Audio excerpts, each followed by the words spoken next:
thanks very much everyone for joining today. It's really great to be here. And it's also really great to be on the stage with HOT. We use their data a lot, so I can testify firsthand for just how great they are and how valuable their work is. So I'm from MapAction. I joined MapAction in about 2018 as a deployable GIS volunteer. And since then, I've been deployed to the Bahamas, Hurricane Dorian in 2019. I was deployed to Equatorial Guinea earlier this year, although we only got part of the way there due to COVID and various other reasons.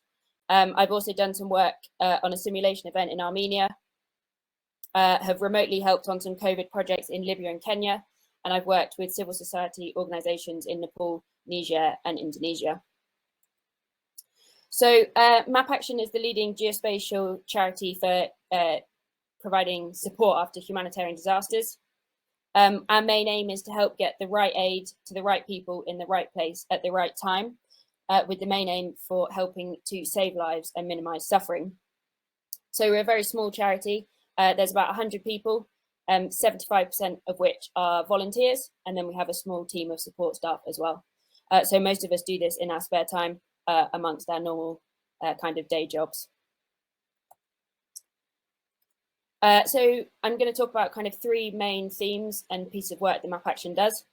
So the first one is emergency response, and that's probably what we're best known for.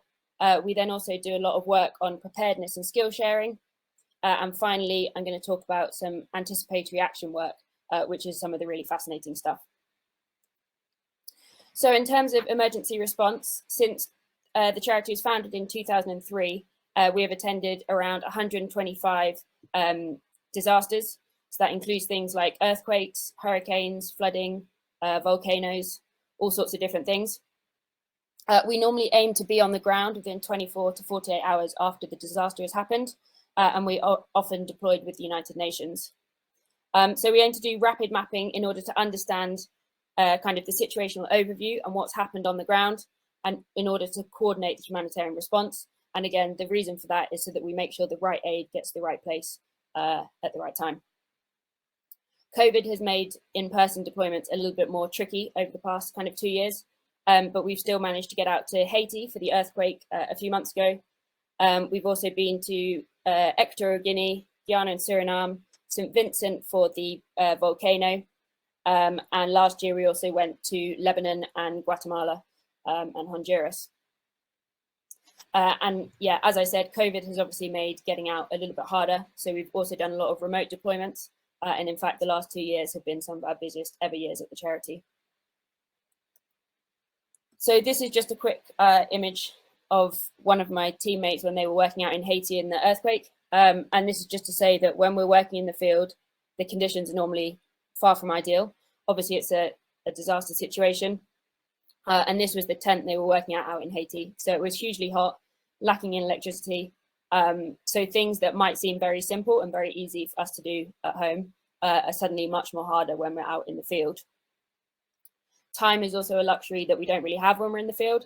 When I was out in the Bahamas, people had arrived in country, came straight to see us, and were off in the next 20 minutes to go and do their valuable work, which tend to be assessments and that sort of thing. And in those 20 minutes, they needed us to bring them up to speed on what was happening and what the situation was, so that they could do their work to the best of the ability. So in an emergency situation, we do kind of lots of different types of mapping. As I said, speed is of the essence. So often the first few maps we'll create show the extent of the damage. So these are just some examples of maps from St. Vincent and from Haiti. So some of that would be things like which roads have been shut, which bridges have been destroyed, so that we know which villages may have been cut off from aid. There's then also important things like which medical facilities have been affected, if medical facilities are still open, what kind of capacity do they have left, and then also where the location of the shelters are. And that's vital because we need to know where the people have been displaced to. And these sort of maps will tend to be updated as much as possible whilst the disaster response is going on. And that's basically just to make sure that everyone is up to speed and we can see what the picture is and where the obstacles are. In terms of where we get data from for these sorts of maps, it really depends on the situation. So we use a lot of hot data for our kind of base mapping, but sometimes information about road closures will literally come from someone walking into our office and telling us that they have just been out on the road and this road was shut. So at this stage, it's a very rapidly changing situation, and we have to try and keep up with that in terms of the mapping we provide. We then tend to move on to mapping results of search and rescue efforts or damage assessments. So the map on the left is from Haiti. And this is really vital because this is when we're first starting to get information about what's happened to people on the ground and what their needs are. So it's not a one size fits all approach. We need to know which people need what kind of aid and in what volumes, essentially. So there's no point providing people with shelter if what they really need is food. That's a waste of everyone's time, effort and resources. Then once we've moved a little bit further into the response, we focused on what we call 3W mapping, so who, what, where. And this is to really help coordinate the humanitarian response. So this is understanding what charities and NGOs are working in which locations and what they're doing. And again, this is just to make sure that we have resources allocated as best they can and that we've not got lots of overlap, and equally that there's not areas that have nobody kind of helping them when they might be in real need. And I think one of my favorite examples of this was in Dominica, where we had data knowing how many people were in each shelter. And we also had information knowing how much water we had at each shelter. And there's a thing called sphere standards, which shows you how much water you need per person. And from that, we could work out how many remaining days of water each shelter had. And what was quite interesting was that a lot of the water delivery was being driven along the same route. And when they came to the first shelter, everyone would say, we need more water.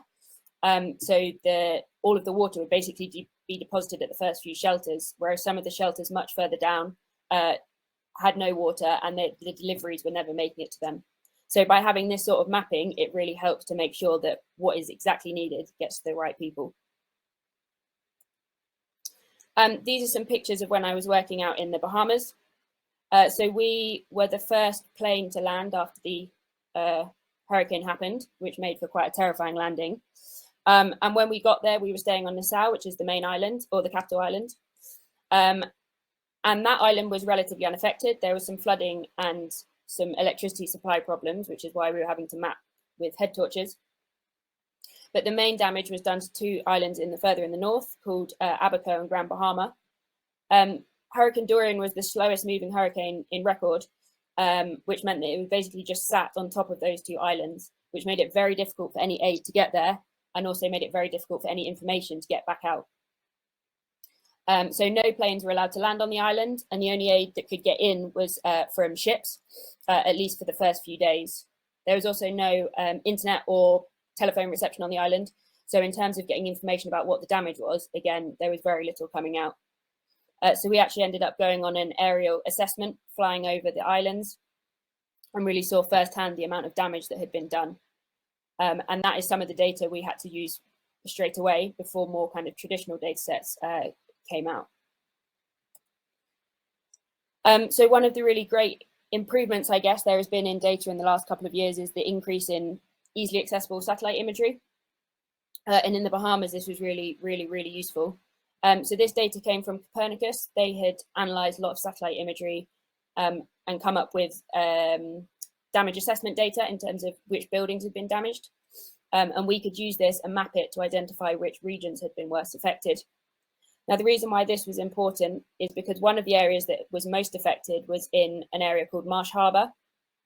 And a lot of it was in a more informal settlement that wasn't necessarily captured in traditional data sets, like government data sets, because a lot of the people living there were migrants from Haiti. So by getting this information from satellite imagery, we could quickly identify that actually the vast majority of the buildings in those areas had been destroyed and that we really needed to get aid there as soon as possible. The next kind of phase of work we tend to focus on is preparedness and skill sharing. So whilst the emergency response is reacting once something has happened, this is aiming to work with national governments, regional bodies and NGOs to improve their capacity in terms of mapping and GIS so that we can improve the effectiveness of future responses. So this is working for reducing the impact in the future. And within MapAction, we have a project called the Moonshot Project. And the mantra for that is that we're aiming to automate the repetitive to enable the unique. So the aim of this is to kind of remove a lot of the traditional things we have to do, which is sourcing data and making simple base maps. We try and automate that so that by the time we get out into the field, we can start to do some of the more complicated mapping and some of the more complicated analytics so that we can get more help to more people. We also do a lot of work with civil society organizations, or at least are starting to.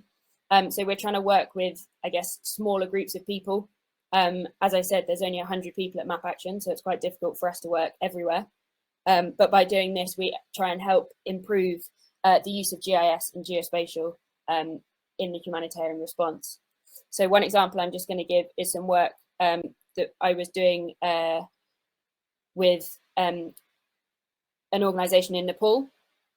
So they were focusing on a settlement of internally displaced people who had been displaced by the earthquake, several years ago.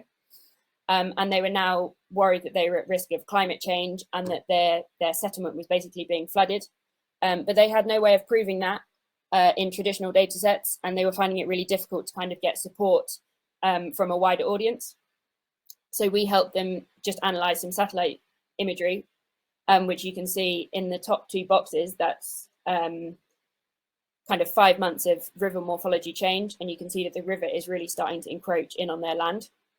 And again, that's something that seems quite simple to us, just be able to use satellite imagery, but the impact that can have on people's lives and livelihoods is actually quite massive. The third phase of work that MapAction does, and this is kind of a lot of the stuff that we're currently focusing on, and we're hoping to do a lot more work on in the future, is anticipatory action. So this is where we're using data and predictive analytics to anticipate when a disaster is about to happen, so that we can prepare and kind of take action before it happens in order to minimize the impact and suffering. So again, we started off with emergency response, which is very reactive. We then do preparedness to try and improve and reduce the impact once a disaster happens, because things are always in place. And then anticipatory action is trying to be predictive. So we're not waiting for the disaster to happen. We're trying to predict when it's going to happen and get the aid in place so that we reduce the suffering as much as possible. And some examples of what we've done here is some landslide susceptibility work in El Salvador, flood prediction in Bangladesh, food insecurity in Ethiopia, and locust modeling in Southern Africa. And the locust modeling one I found really fascinating. I was cycling through Africa last year, just as some of the locust swarms were happening, and you could see them. They were absolutely massive, flying through the sky and completely devastating crops.